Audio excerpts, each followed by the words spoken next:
ମୁଁ ଆଜି ଅଟକାଳି କରିଲି ଚିନି କିଛି କାଜୁ ଗୁଜୁରାତି ଗୋଲମରିଚ ଚାଉଳ ଚୁନାକୁ କିଛି ମୁଁ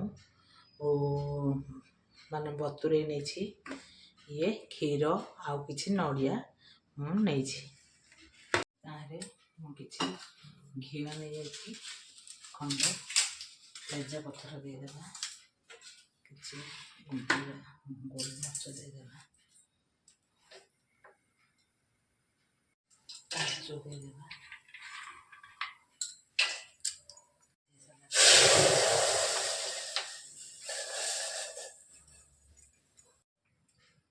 କିଛି ଆମେ ନଡ଼ିଆ କୋର ଦେଇଦେବା,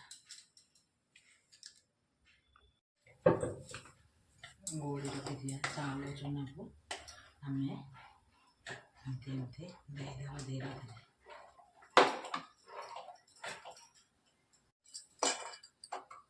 ଚିନି ଦେଇଦେବା, ସ୍ୱାଦ ଅନୁସାରେ ଅଳ୍ପ ଲୁଣ ଦେବା, ଗୁଜୁରାତି ଦେଇଦେବା। ଆମର ଅଟକାଳି ରେଡ଼ି।